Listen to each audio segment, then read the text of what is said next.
Boa noite a todas e todos presentes. Convido a iniciarmos nosso curso da tarde de hoje, agradecendo ao Deus maior, nosso Pai, Criador, pela oportunidade de termos esta casa que nos acolhe, oportunidade de estarmos aqui, oportunidade de nos reunirmos para mais de tudo, oportunidade de nos reunirmos para confraternizar, estarmos próximos, e oportunidade, principalmente, Senhor, da vida. Estamos gratos e rogamos, nesse instante, a inspiração para o nosso Marconi, que nos dirigirá a palavra e também inspira-nos no ouvido, no intelecto e no coração, para que possamos ser bons terrenos das sementes que ele irá distribuir na tarde e noite de hoje. Em teu nome, iniciamos, pois, nosso culto de hoje.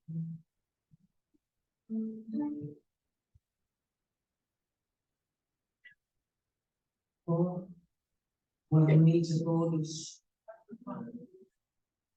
Sobre o nosso atraso, mais uma vez a gente se envolve aqui com as tecnologias e ela ganha. Mas nesse momento nós vamos então passar a palavra para a Perrone. Olha só, para a Perrone e para a Marconi. Não é? De repente, quem sabe, não é? Irá falar para a gente. Meu Deus, por que me abandonaste? Vamos ouvi-lo com carinho e atenção.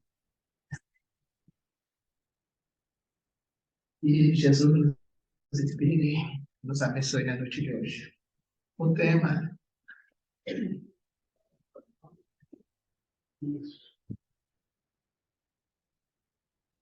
Oi? O tema, como lhe anunciou, é o único versículo do Evangelho. Meu Deus, por que me abandonaste? Não sei se vocês se recordam, mas esse versículo, essa frase, é dita por Jesus no momento da crucificação. E Eli, lama sabachthani, é como Mateus coloca, só está nesses dois evangelhos, Mateus e no Evangelho de Marcos. A primeira coisa que me chamou a atenção é que não está no Evangelho de João e não está no Evangelho de Lucas. Por que chama a sua atenção esse fato? Apesar de Mateus ter sido um discípulo direto de Jesus, no momento da crucificação, ele não está presente. No momento da crucificação, o único discípulo presente é João Evangelista. E, no caso de Lucas, como a fonte de Lucas é Maria de Nazaré, Maria também está presente. Então, me chama a atenção que nem Lucas, que tem acesso a Maria, o fato, nem João, que está presente, narra esse fato. E esse fato é narrado por dois evangelistas que não estavam presentes no momento da crucificação, né? João Marcos e Mateus. E aí, Mateus, tá com esse nome, vocês vão entender no próximo slide, porque Mateus está escrito dessa forma. Mateus diz, desde a 6ª hora, as trevas caem sobre toda a terra até a 9ª hora. 6ª hora, se vocês forem lembrar, ou quem não conhece, o judeu começa a contar o horário a partir de 6 horas da manhã. Então, a primeira hora é 6 horas da manhã. Então, a 6ª hora Não, eu errei. A sexta hora, se eu não me engano, é 9 horas da manhã. Começa a contar 3 da manhã. Mas a gente desenvolve isso. Por volta da 9ª hora, Jesus chama, clama em voz alta. Diz, Eloá, Eloá, Eli, lama sabachthani. Por que me abandonaste?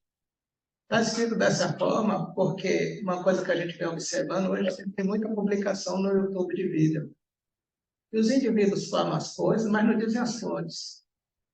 Isso me deixa, de certa forma, meio indignado. Porque você dá informação, mas não diz de onde você tirou a informação. Você não diz o texto onde você descobriu aquilo. É como se o indivíduo estivesse sempre omitindo a fonte. Não permite que o outro vá e beba naquela fonte. Então, André Chouraqui, eu gosto da tradução de André Chouraqui, porque ele é um judeu. Então, é um judeu traduzindo os textos do Evangelho. Então, é algo novo, que eu acho bem interessante. Em Marcos, o mesmo texto, chega ao meio-dia, à sexta hora. Então, a primeira hora é 6 da manhã mesmo. Então, chega ao meio-dia, à sexta hora, e a treva vem sobre a terra, até a 9ª hora. De meio-dia até 3 da tarde, tudo escurece. À 9ª hora, Jesus grita em voz alta. Eloá, Eloá, lama sabachthani, que se traduz, meu Deus, por que me abandonaste? Essa é a tradução dele, Marcos. Aí a gente vê, enquanto lemos a história da crucificação, tudo parece ter acontecido muito rapidamente. Mas, na realidade, as horas estavam passando. Marcos é mais preciso em relação ao tempo. Ele nos diz que Jesus foi crucificado na hora terceira, isto é, 9 horas da manhã. 9 horas da manhã, a cruz é levantada, os pregos são batidos. Na verdade, não é na mão, mas é entre os ossos do braço, porque se você colocasse na mão, o peso do corpo rasgaria. Então, ele é crucificado às 9 da manhã e morre às 3 da tarde, às 15 horas. Então, ele fica crucificado de 9 da manhã até as 3 da tarde. Um período de 6 horas. Isso, para a prática romana, foi um período curto, porque geralmente a crucificação por romano levava dias. Eles colocavam lá na cruz, você levava 2, 3 dias, a depender da resistência do indivíduo. No versículo 46, temos o que deve ter sido a frase mais surpreendente de toda a história evangélica. O clamor de Jesus, meu Deus, por que me desamparaste? Essa frase, grande parte dos estudiosos negam. Dizem que o Cristo não pronunciou. Na curiosidade, eu fui atrás de Pastorino para ver se Pastorino comentava alguma coisa. Pastorino não toca nesse versículo. Ele pulou esse versículo. Em vários livros que você pega, eles pulam esse versículo. Evitam comentar esse versículo. Eloá, o sentido dessa súplica é correspondido de diferentes maneiras. Existem duas maneiras de comentar esse texto. Para o comentarista judeu do século XIII, que Jesus morreu desesperado com seu fracasso. Então, você tem uma primeira maneira, é que Jesus se desespera naquele instante e clama de fato, Senhor, por que me abandonaste? É a primeira tese. A segunda tese dos teólogos cristãos vem do gemido justo recitando as primeiras palavras do Salmo 22, que anuncia, para além do sofrimento e da morte, a libertação e a salvação. Então, a gente tem duas teses referentes a esse versículo.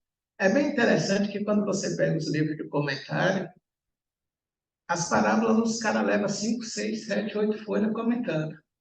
Quando chega na crucificação, eles aceleram. Vem aí para a crucificação, passa. Tanto que se você for olhar, só cita lá, faz menção ao Salmo 22, bota entre parênteses e passa adiante. E quem trabalha com a primeira tese, justifica, achando que, de fato, naquele momento, a natureza humana de Jesus vem à tona e ele de fato se desespera, e ele de fato clama pelo Pai. Digo eu, a morte tem sido um grande enigma para o homem, um fenômeno generalizado com o qual não consegue acostumar-se. Então, a gente está no momento da crucificação, é o momento da morte para nós encarnados. Um enigma que desafia a perspicácia do ser humano e o enche de medo. Se a gente for reparar as pessoas nesse instante da vida, dificilmente você vai encontrar alguém que não tenha preocupação com a morte. Geralmente é o medo da morte. O medo, eu não quero ir agora. A preocupação que os familiares têm com aquele ente que está desencarnando. Aí você pergunta, mamãe está com quantos anos? Está com 98, mas eu não quero que ela vá agora. Então a gente tem essa resistência, essa coisa com a morte. O que para os orientais é bem tranquilo. O temor da morte provém da ignorância quanto ao estado em que cada um se encontrará após a vida. Eu acrescentaria aqui também o apego. O apego de quem está aqui, o apego de quem não quer que vá, enfim. Aí a gente vai para Jesus, a gente não está falando de Gilvan, de Lia, de Ivan, de Suzy, que de fato tem medo da morte. A gente está falando de Jesus. Gilvan já não tem. Né? Preparado, tá? Tranquilão. Gilvan que não tem medo, não. Gilvan está dizendo aqui que tem pavor. Tem gente que tem pavor mesmo, não quer nem falar. Aí não quer falar de Caetana, como no sertão chama a morte. Isso é Caetana que está chegando. Então não querem conta com Caetano. A gente tem pavor, medo, etc. Mas Jesus, a gente está falando de Jesus. Jesus nunca temeu a morte, pois sabia antecipadamente do seu estado de vida espiritual. É a frase dele: eu saí do Pai e vim ao mundo. De novo deixo o mundo e vou para o Pai. Eu estou no Pai, o Pai está em mim. Se há alguém que tem plena consciência de onde veio e para onde vai, Jesus vai temer o quê? Temer voltar para o Pai? Temer sair desse planeta de prova e expiação? Temer largar essa raça de víbora? Não faz sentido. Quando no Monte das Oliveiras orou ao Pai, porque se fosse de sua vontade afastasse de si o terrível acontecimento, é o argumento que eles usam, mas no Monte das Oliveiras ele orou e disse: Pai, afasta de mim esse cálice, que sobreviveria em pouco. Não teve em vista fugir à sombra da morte que se aproximava, mas evitar o cálice de dor que derramaria sobre o povo. Ele não estava preocupado com ele. Afasta de mim esse cálice, afasta deles isso. Tem que passar por isso, tem que encarar isso, tem que ver isso, tem que vivenciar. Afasta deles esse karma. Quando ele vai caminhando para o lugar da caveira, para o Monte Gólgota, dizia para as mulheres que batiam no peito e se lamentava por causa dele: filhas de Jerusalém, não choreis por mim, antes por vós mesmos e por vossos filhos. Pois eis que virão dias em que se dirá: felizes as estéreis, as entranhas que não conceberam e os seres que não amamentaram. Então começarão a dizer as montanhas: cai sobre nós, e as colinas: cobrindo-nos, porque se fazem assim com o lenho verde, o que acontecerá com o seco? Ele tem plena consciência de quem ele é. Eu sou Cristo, eu sou um com o Pai, eu e o Pai somos um.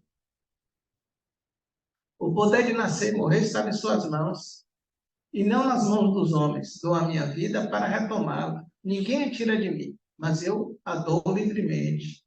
Tenho o poder de entregá-la e o poder de retomá-la. Se ele quisesse desmaterializar-se da cruz, desmaterializaria. Se ele quisesse no caminho desaparecer, desapareceria. Quando foram prender ele uma certa vez, procuraram e não acharam ele na multidão, ele já estava longe. Se a gente vê os médios que a gente tem na história do Espiritismo, Peixotinho mesmo estava no trem, desaparecia, aparecia no hotel. desmaterializava dentro do trem e se materializava em um hotel. O Cristo na cruz se desmaterializava, desaparecia. O mestre não aceitou o pacto com os poderosos, nem sob as ameaças, nem sob a ameaça de o crucificar, destino reservado a rebeldes e escravos. A gente tem que lembrar que essa pena não é uma pena judaica. A crucificação é a pena romana. Ele está sendo acusado aqui de crime contra a lesa majestade, de crime contra César. Ele não foi condenado por nenhum crime praticado contra o judaísmo. Quem está condenando ele é Roma. Apesar da pressão judaica, apesar da prisão judaica de Caifás, apesar de tudo, a acusação é crime de sedição contra Roma. Tanto que a pena é crucificação, que é uma pena romana. Não podia negar a condição de ungido por Deus, nem diante de Caifás, nem de Pilatos, que é a titularia de reis. Pilatos pergunta a ele, é rei? Ou diz. E já no Gólgota, trouxe a todos perplexos, porque, tendo livrado a outro da morte, permitia que ele tirasse a vida. Vocês vão lembrar que é tudo. Salva-te mesmo. Não salvou os outros? Salva-te mesmo. Nem convocou 12 legiões de irmãos arco-íris para libertá-lo. Não reclamou de justiça do homem, mas manteve-se certo da justiça de Deus. Quis permanecer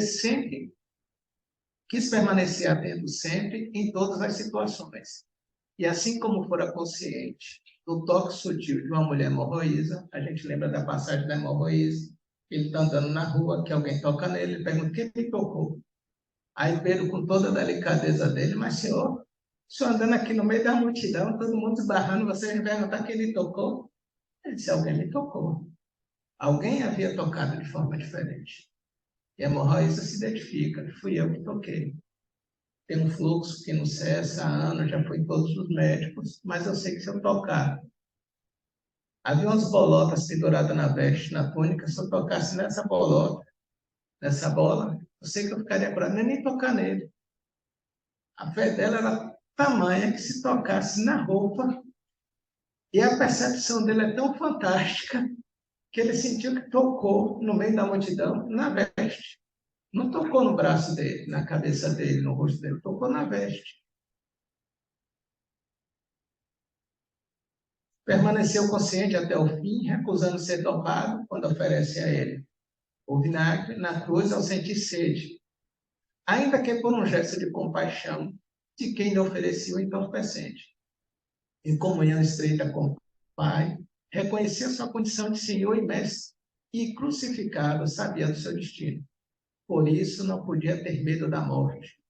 A sua vida dava a ninguém, a sua vida dava e a ninguém lhe a tomava. O receio da morte é o medo do destino. Estou fazendo esse texto grande, porque depois, quando a gente entrar no Salmo 22, vocês vão compreender o porquê. Então, essa é a tese de quem acha que na hora, o lado humano, no momento da crucificação, o lado humano veio à tona e ele gritou com desespero. Obviamente que basta olhar a vida dele como um todo, é impossível compreender, entender, aceitar que no momento da crucificação ele tenha sido desesperado. E aí a gente tem a outra tese, que na verdade ele estava recitando o Salmo 22. Os salmos são canções, poemas, né, na época de Salomão, Davi, etc. Para a gente entender esse Salmo 22, a gente precisa compreender outra coisa. Os essênios chegaram a esperar dois Messias, o sacerdote e o real. Então, para o povo judeu, ia aparecer um Messias. Tinha a galera que achava que ia chegar um Messias guerreiro, bélico, que ia fazer uma guerra, que ia arrebentar com Roma, que ia arrebentar com todo mundo e libertar o povo judeu. Isso é tão fato que por várias ocasiões houve revoltas. A gente vai ver, se vocês abrirem o livro de história, a revolta de Judas Judas de Gamala, né, que termina sendo derrotado pelo romano, e no final, quando o templo de Jerusalém é derrotado por Tito e Vespasiano, generais romanos, e que, se eu não me engano, Bar Kokhba era tido como Messias judeu que estava na resistência de Massada. Então, a tese do Messias guerreiro, de alguém que ia derrotar Roma, isso é bem interessante, porque os judeus eram líderes que começaram a brigar entre eles. E aí as tropas de Pompeu estavam passando por fora. E aí eles resolveram chamar Pompeu, general romano, para intermediar a briga entre eles. Pompeu entra em Jerusalém, e aí disseram a Pompeu que ele não podia entrar no templo, porque lá havia um tesouro. Vocês são um general romano. Ainda mais sendo esse general romano, Pompeu, que ele não vai entrar no templo, não vai dar certo. Pompeu entrou, acabou com tudo. O tesouro não era tesouro, entre aspas, eram os pergaminhos da lei judaica. E a Judéia terminou ficando sob o jugo de Roma, sob o jugo de Pompeu, àquela época. Então eles esperavam esse Messias, que ia fazer a vingança, que ia liberar o povo judeu, e principalmente, àquela época, que Roma dominava. Quem quiser ter uma ideia mais ou menos de como era isso, basta na introdução de Paulo Estevam. Vai vendo que José-Débio, o pai de Gesiel, de Estevão, vai passando na rua, ele passa por uma tropa romana, e aí a tropa romana diz: como esse judeu ousado passe no cumprimento do soldado romano, vai dar uma bofetada nele. Ele volta da feira, por outro caminho, encontra outra tropa romana. Disse: agora eu vou cumprimentar para tomar outra pulada. Aí cumprimenta. Que ousadia chega esse judeu e cumprimenta o romano e toma outra bofetada. Então, o judeu odiava o romano e o romano, em contrapartida, odiava ainda mais o judeu.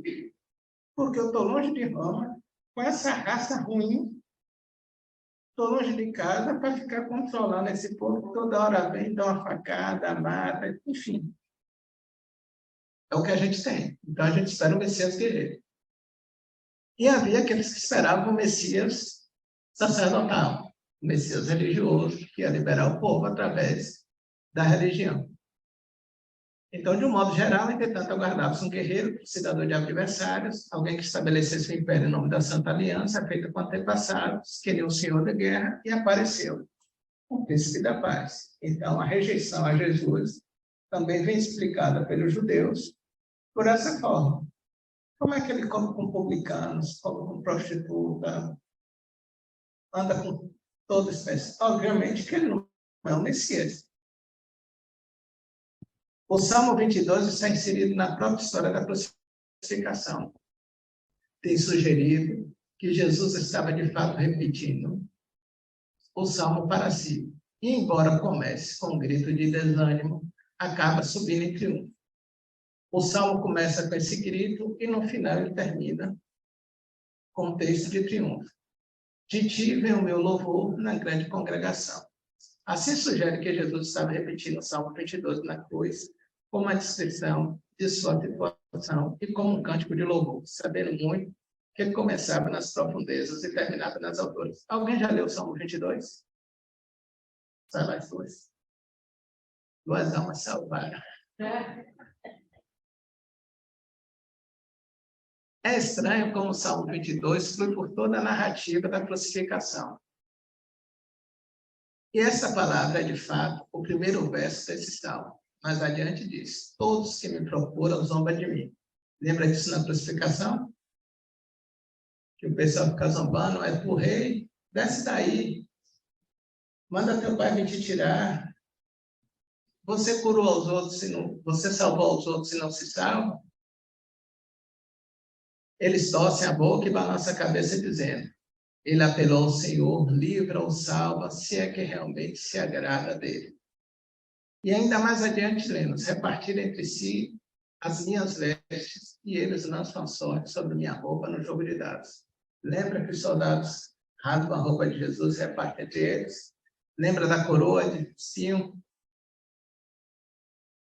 Aí a gente vai, então, voltar ao Salmo 22. Meu Deus, por que me abandonaste? É a primeira frase do Salmo.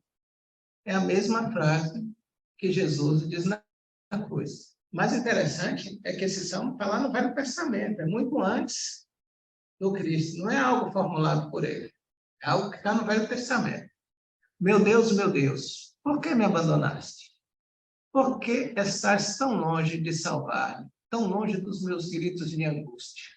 Meu Deus, eu clamo de dia, mas não respondes, de noite, e não recebo alívio. Tu, porém, és o santo, és rei, és o louvor de Israel. Em ti os nossos antepassados puseram a sua confiança, confiaram e os livraste.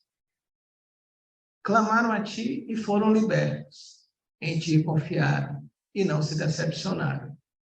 Mas eu sou velho e não homem, motivo de zombaria e objeto de desprezo do povo.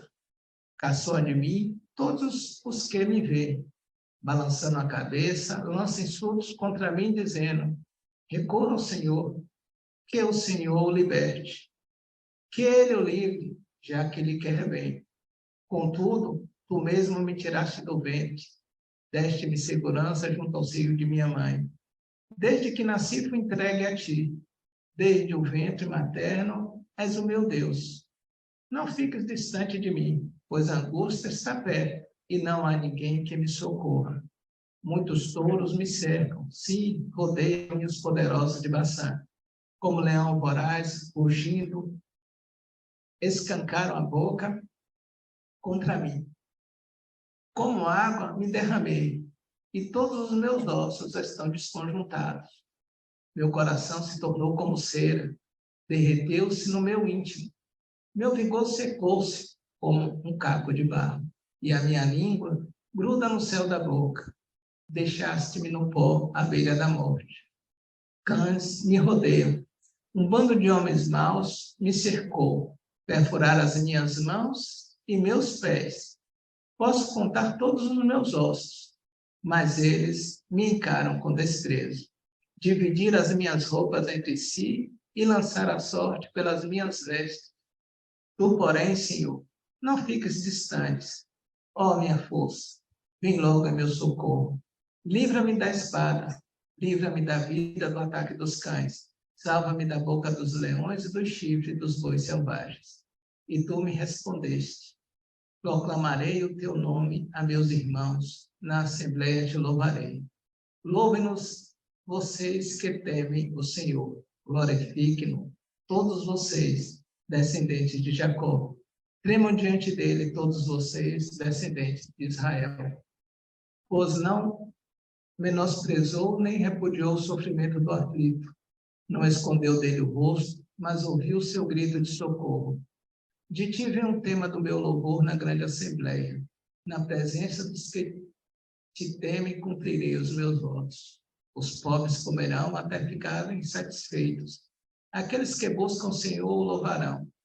Que vocês tenham vida longa. Todos os confins da terra se lembrarão e se voltarão para o Senhor.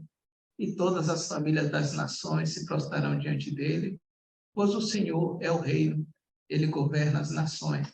Todos os ricos da terra se banquetearão e o adorarão.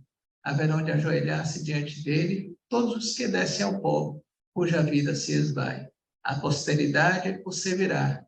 Gerações futuras ouvirão falar do Senhor, e é um povo que ainda não nasceu proclamarão seus feitos de justiça, pois ele agiu poderosamente.